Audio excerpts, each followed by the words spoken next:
They have at least one guy. Okay, you're responsible for making sure he secures the catch. He's not always the one that makes the recovery, but he can always sound out the alarm. Hey, ball's on the ground. We've got to get it back.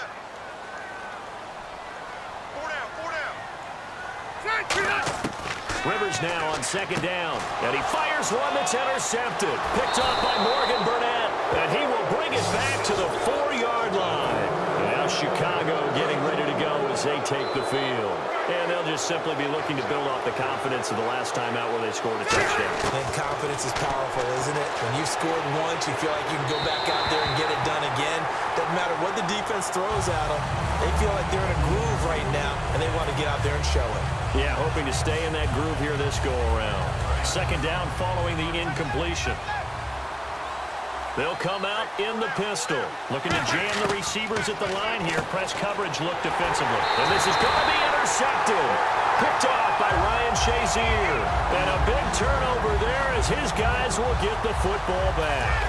Arizona getting ready to go as they take the field. And following the interception, just any interception, are you a little bit more cautious when you start that next drive, or no, you just throw that out the window?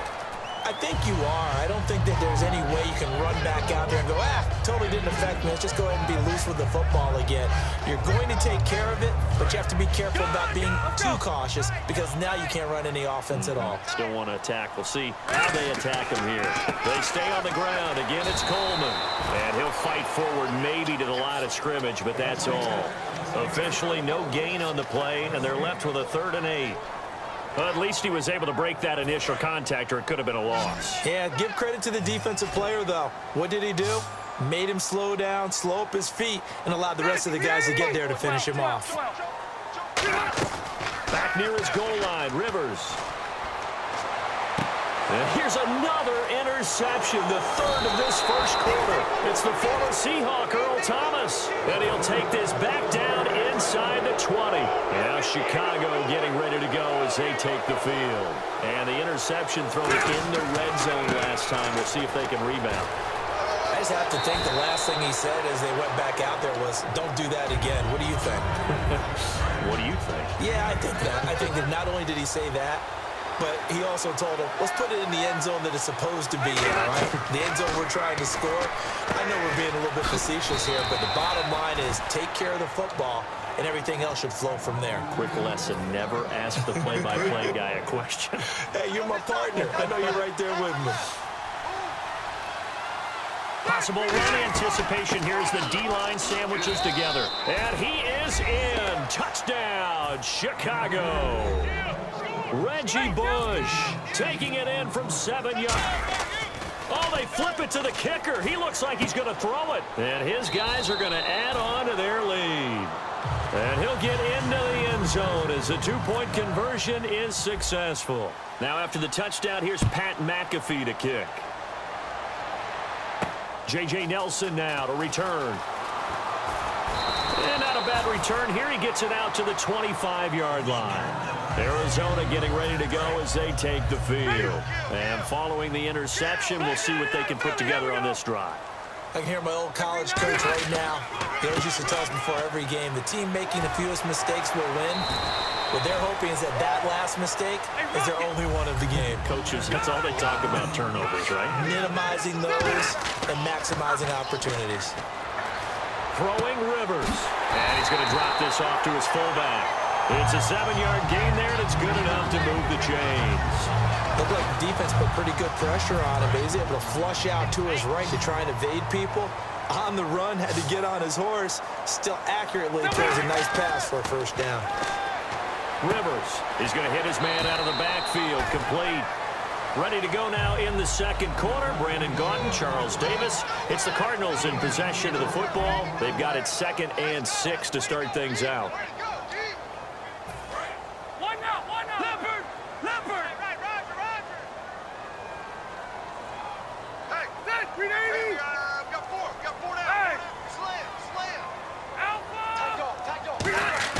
From the shotgun, it's Rivers. Going underneath, it's Coleman. And out of bounds on the other side of midfield across the 45. A really nice pickup of 14 yards, and it moves the sticks. So many times you hear today's NFL described as a space game. Get your best players into space with the football in their hands. That's why sometimes you just swing it out to your runner, get him out in the flat, and let him have a chance to make people miss an open field. No gain on the play. It'll be second down. And while there was no gain on that run, we do know coaches whose identity is rooted in taking it almost to the limit and then changing things up on you down the stretch. I think we're getting really close to that point in time, though, where the identity map to go out the window, and they've got to go a little bit faster in order to try and win the game.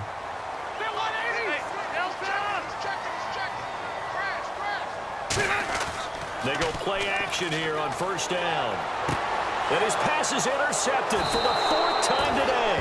Picked off by Jamar Taylor. And a big turnover there as his guys will get the football back. And now Chicago getting ready to go as they take the field. And they were able to punch it in the end zone last time. They'll be looking to do that again here for the defense.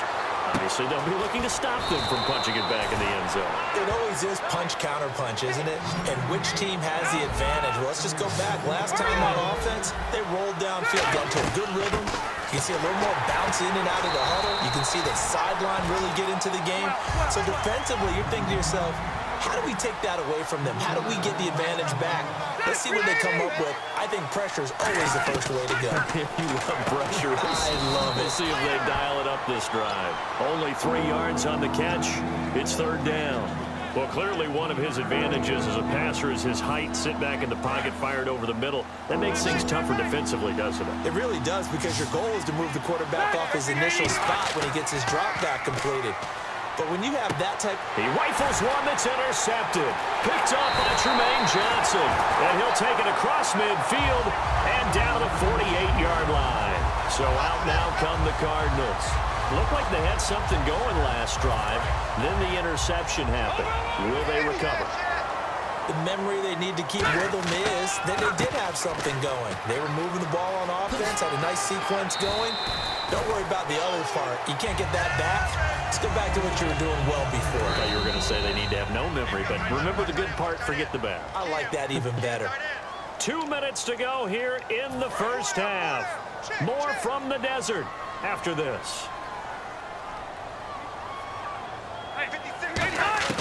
Now a second down throw for Rivers. And a hit jarred loose. It's incomplete. So many offenses want to include their running backs into their passing offense and be able to swing the ball out or check it down to them. But sometimes those guys are just not as comfortable catching the ball as they are running it. Slot man moves right. They'll run it now out of the gun. And he will have a first down as they get him to the ground at the 37. They only get 2 there, but on 3rd and 1, that's all they needed to keep the drive going.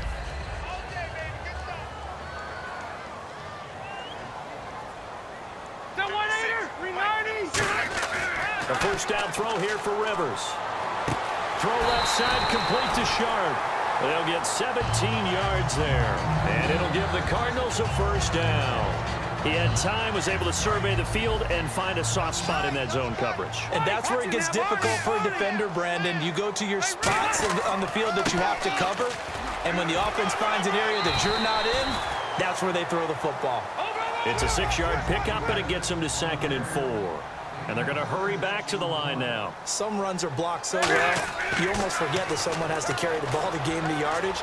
The leverage by the offensive line to create space up front, really well done. 4 yards on the pickup, and that'll bring up what looks to be a 3rd and inches. Can't be more than a half a foot.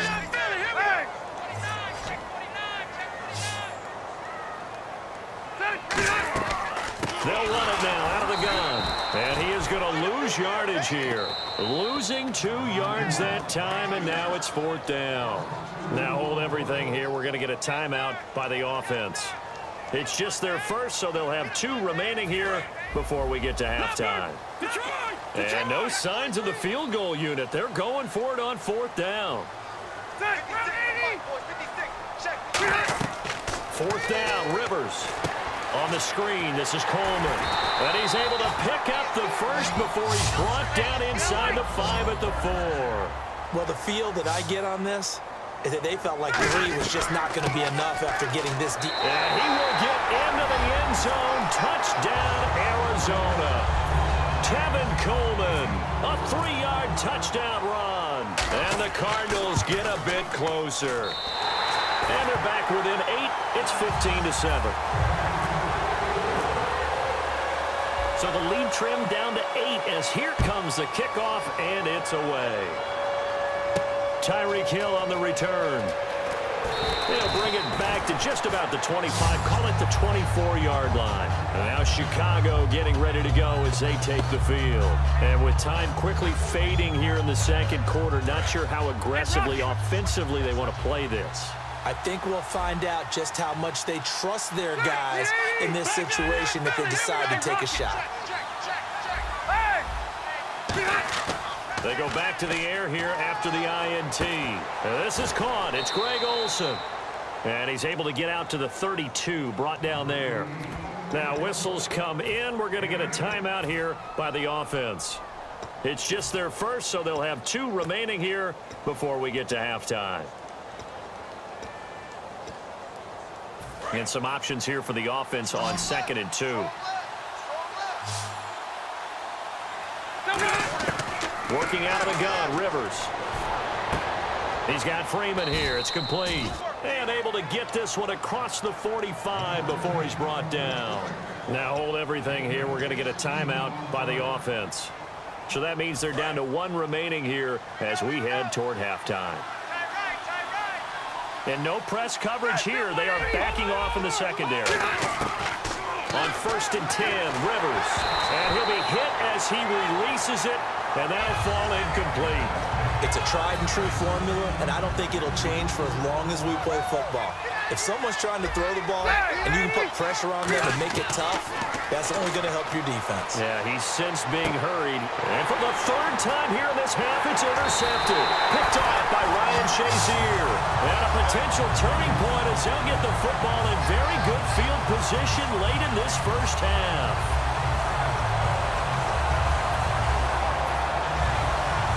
They line up now for what will likely be the last play of the first half.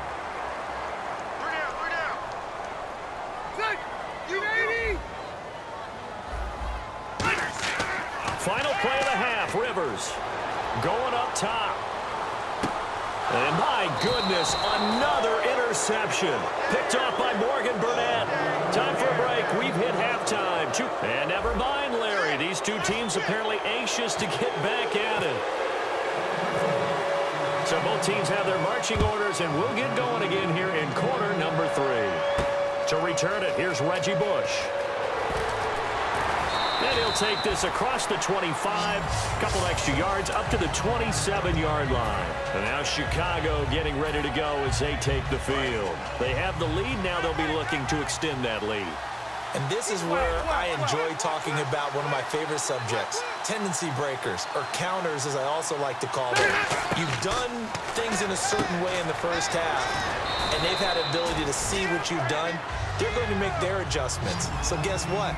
You adjust yourself and try and stay ahead of the pace because you are looking for some separation in this ballgame. The adjustment to the adjustment. Without a doubt. Show them one thing, hit them with something else. Call it a gain of 7, and it gets them a new set of downs. And now it looks like they're going to be in the hurry-up. Rivers now to throw on 1st down. And Olsen over the middle. Just a yard on the catch there. It'll be 2nd and 9. 2nd down now after the pass completion. And that's one of his advantages of a passer, is it not? With his height, setting back there in the pocket, firing over the middle, he can really see everything clearly. It is, and I know that other quarterbacks get it done different ways, all right? You don't have to be his height to make a great play. But what he does is he takes away having to make those slide steps in the pocket to find angles to throw the ball through. He just throws right over the top of it because he can see everything, and sometimes that saves time and gets the ball to a receiver quicker. And inside the 20 before he's brought down. Give him 16 on the pickup, and that leads to a Chicago 1st down. Shift together here from the D-line. Here's Rivers. That's a screen pass. That's complete. A loss of a full 3 yards, and now it's 2nd down. Got to give some credit there defensively. They snuffed out that screen early on 1st down. Really read it well, didn't they? Because they didn't bring the pressure that they expected. They covered all the passing lanes. So once you see it break down as the passer, I think in this situation, you're throwing it at the feet of your back to make sure no one picks it off, or you